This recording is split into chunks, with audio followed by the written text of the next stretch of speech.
Hmm.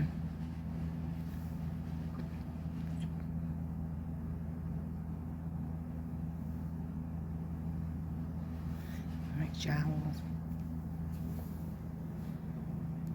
Hmm.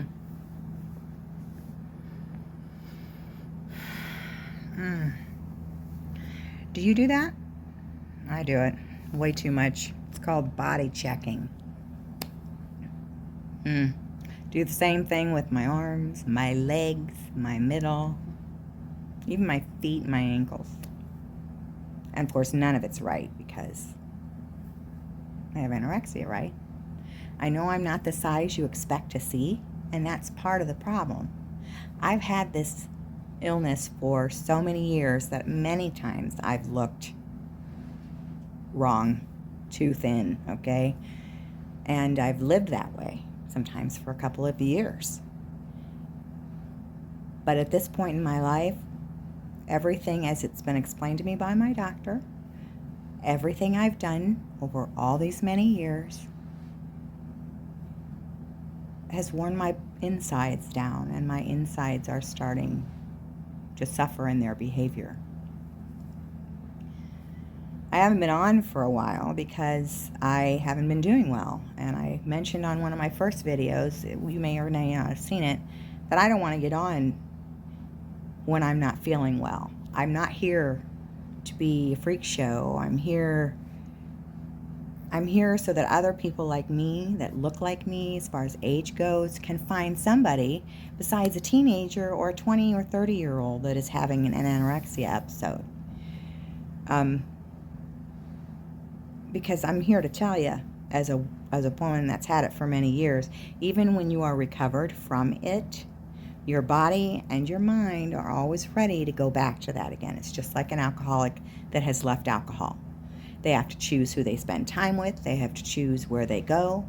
Everything they do is to support their decision, not to tear it down. So that's the same thing I'm going to have to do.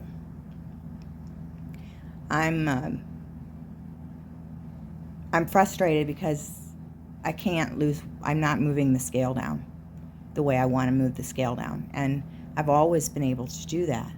And so I dig in harder. Maybe next week I'll start to really drop my weight. And it's not right thinking. I know it's not right thinking, but that's why I'm ill, right? You can't just say, can you just please eat? Can you just eat? Just eat. I'm so tired of hearing that from the nutritionists, from my doctors, from my therapists, from my friends, well, my family. Just eat. Okay, we'll do that, and we're never going to discuss this again. If it was that easy, wouldn't I do it? I've raised 3 kids. I've been married 3 times. I've been to college and have a bachelor's degree. I've worked in professional settings. I've worked in retail settings. I've worked in a lot of different settings, to be honest with you, over the years. And I've been able to function as a single parent for many years. So I am a capable adult.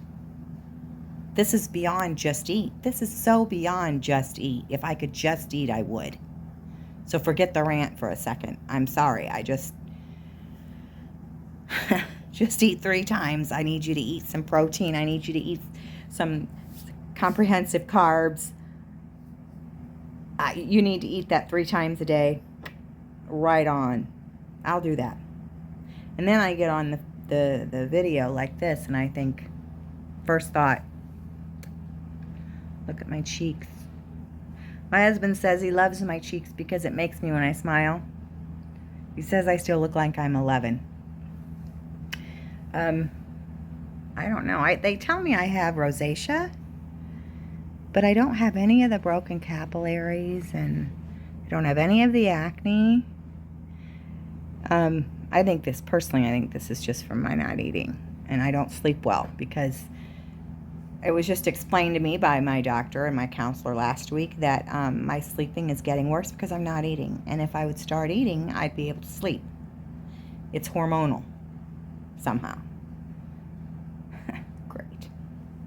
So there it is. Just eat again. If you just eat something.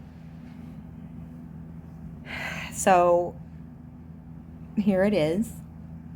It's Saturday. I saw my doctor yesterday on Friday. I haven't seen my personal therapist for almost 3 weeks. And my group therapist, eating disorder therapist, I didn't see on yesterday on Friday because he had a personal day. So we're going to see each other next week, the group of us.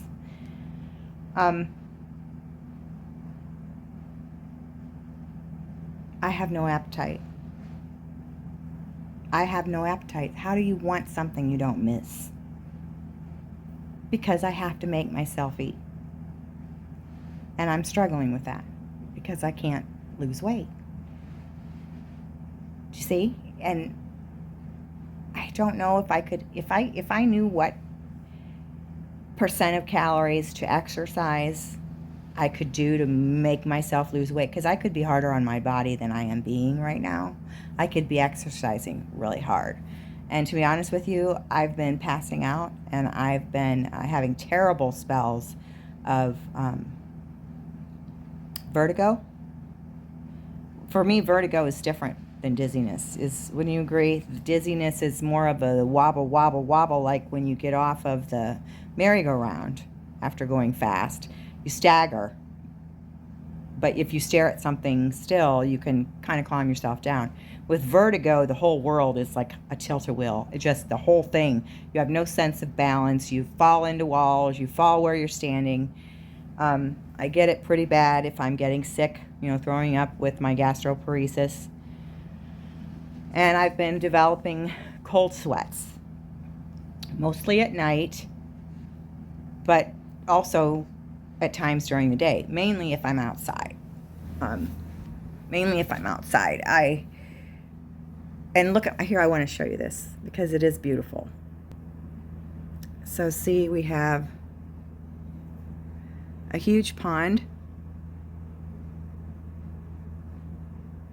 out front, and then out back we have woods, and I have goats out there, and I have a couple, 3 gardens, and they're overgrown because I've not had the energy in the heat that we've had. I think a lot of people in the country have been experiencing, in the United States where I'm at, have been experiencing heat waves, and I don't do well in the heat because of my eating disorder, I guess. It's pretty common. So, my hair is normally up in a bun, up in a clip, because I can't take my hair laying on my back when I'm outside. It's so hot outside right now. I think it's 98 right now. It was 87 at 10 a.m. this morning. So I'm having these cold sweats, and it's not the same as when I went through menopause and had sweats. It's the sweats, the night sweats and all of that. It feels different.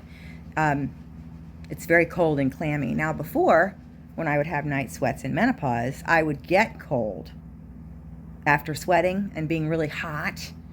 Then I would chill because I was wet from sweating. This comes on as cold. This comes on, I don't feel well. And this comes on, and my head hurts. Usually I start to get a little bit of a headache. Sometimes I'm feeling a little nauseous, and I guess, as I understand it, I have hypoglycemia. She hasn't tested me for it, but she's seen my blood work before, and the last time I was this bad was in January, and they admitted me for refeeding, and I was there for, I think, 5 or 7 days, and they made me eat 3 times a day, and they sent 2 snacks. Well, I asked what the minimum was that I had to eat to not get the feeding tube, because that's what they do if you don't eat.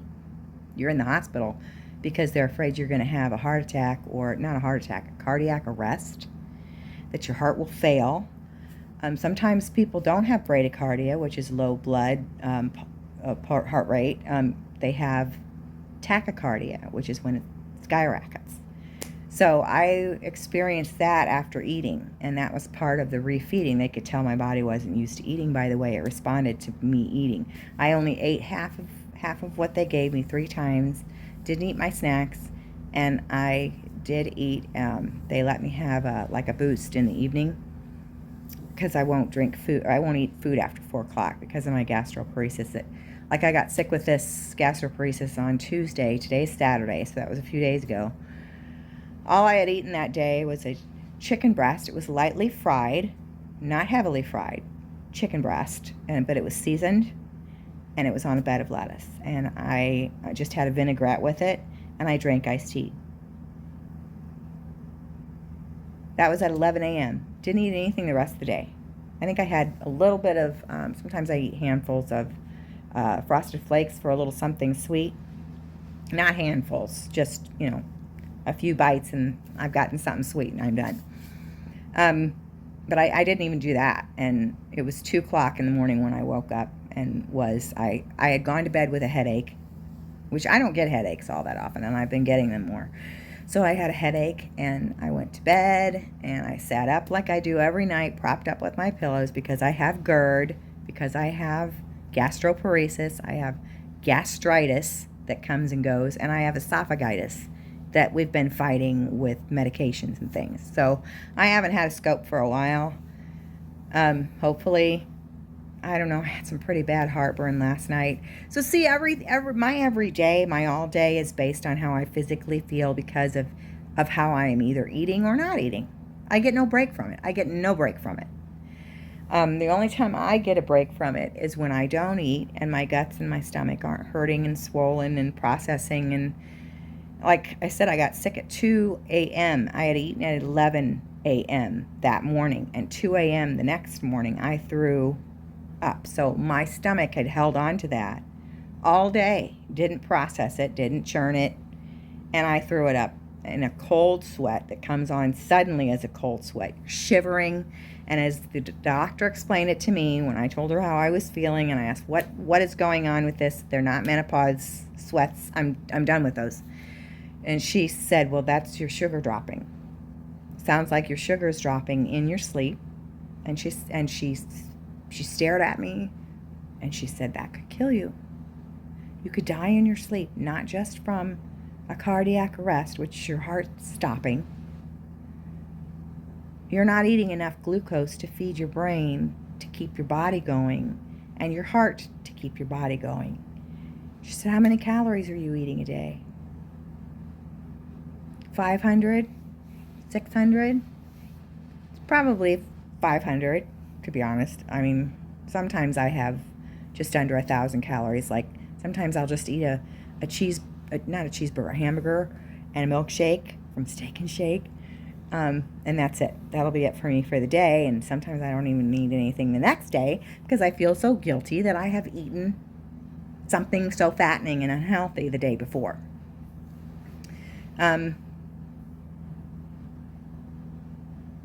What that's done to my marriage, that's a different video. He's a great guy, and he has his own things that he struggles with. But my guilt for this, and he has said to me sometimes when he's drinking that, he didn't sign up for this, and he wished he'd have known. I mean, how do you tell somebody when you meet them, I have an eating disorder? They never believe you, especially, and when he met me, I was super thin, but I didn't look unhealthy. I was managing my thinness to a flattering level, but I wasn't going down where my bones were sticking out in my back, and my chest did. My chest bones stuck out, and I love that. That's part of my eating disorder, which I find that attractive. And I like it when my my collarbones aren't sticking out right now. I want the bony. Oh. And those are things I don't know how to get rid of that. I don't know how to get rid of that. So I've mentioned on my other videos, I finally did the application for the Project Heal that my counselors and my physician said I have to go to higher care, and I can't afford to do it for myself. I can't spend $3,000 a week or a month or whatever it might be. I mean, we don't have that kind of money. And there's no way I would ever jeopardize us by putting my house up, our house up or anything. Absolutely not. I've lived with this all my life. If it kills me, it kills me. I'm not doing that. So I've got this Project Heal application now, and they look over them the first week, I think, and then the second week they make a decision. So they collect them for a month, and then they look at them the beginning of the month, till the end of the month, and then the beginning of the month they look I can't think of the word. That's right on the tip of my tongue. I was going to say subjected, and that's not right. This is part of my eating disorder. I don't think right all the time. And I know the word. Submitted. Who submitted an application, and they look at them all, if all the ones that have everything they need. You need references from your doctors and your therapist.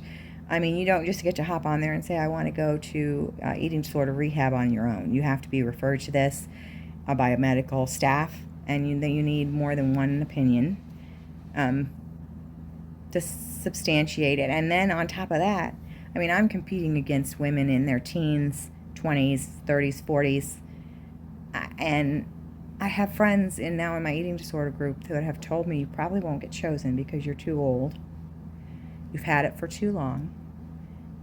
And in other words, the money they want to give to support someone going to be healed at a residential location for eating disorders, that's a lot of money, and they don't want to spend that on someone who, at this point in my life, I'm still sick. My saying to that is, you have it all the time. You have it forever, and you will, if you live a long life, go through this again. You may catch yourself and stop yourself with your behavior, but you, just like an alcoholic, has to not reach for a drink, and when they do, they have to put it down.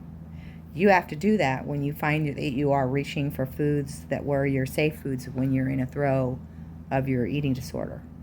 Whether it's bulimia or anorexia or whatever, we have safe foods, and the worse we get, so I don't know if you know this or not, but the worse we get and the less we're eating, it stands to reason that those safety foods would be fewer and fewer, right?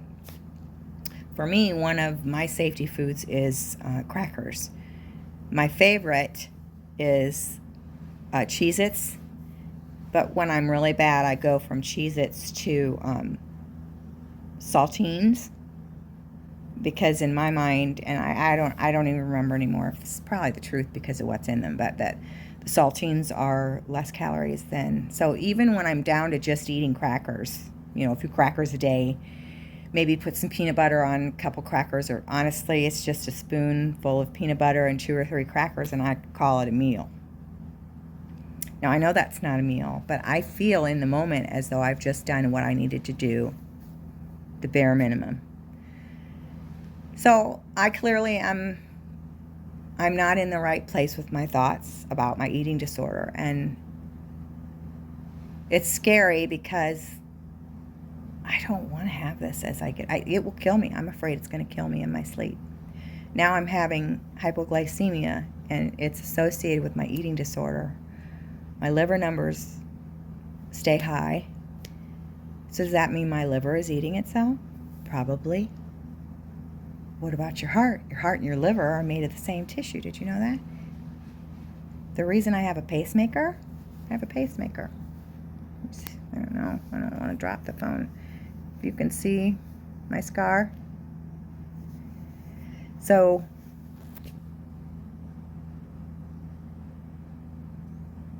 that's my update.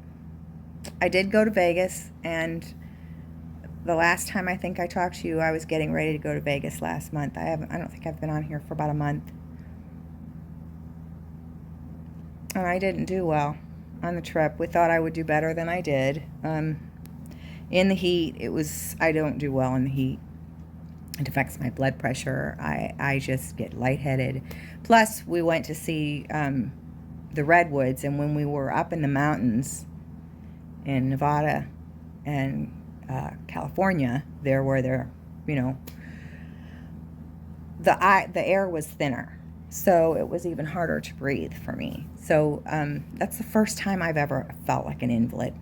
I just could not hardly back up the side of the mountain that we had walked down to see General Sherman and the they call them groves of trees, the grove of trees that's down there. So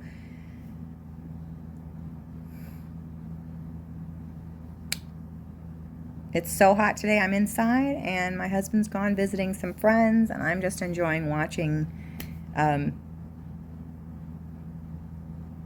all kinds of stuff on TV. And I'm not even getting out of my robe. I've gone outside and fed the goats early this morning, and then just a little bit ago. It's so darn hot. Sorry. It is so darn hot out there. And I hope my husband has a good time. I hope you're having a good day. That's my update.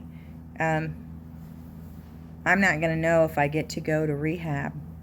Well, I guess it's rehab. Residential for eating disorder care. I won't know until the middle of July. Right now, I think it's the 22nd. Yeah, it's the 22nd of June. So I've still got a little bit of a wait. And I'm fine. I'm not expecting, honestly, to get picked. And the idea of going and maybe being there, like some of my eating disorder friends have said, you could be there for, 4 months or more. I don't know. That's a long time. That's a long time. My husband didn't like that at all, but he said, whatever you need, we'll do it. So we'll see what they think. And if I don't get picked, then I'm going to have to get better, because I don't know if, I don't want to be a burden to my husband, and I don't want to be an embarrassment. This isn't something people think young people have, older people have, and I know I'm not old, but I'm not young anymore either. I have gray hair, and it's blonde at the bottom because the sun does that to gray hair. Did you know that? So, I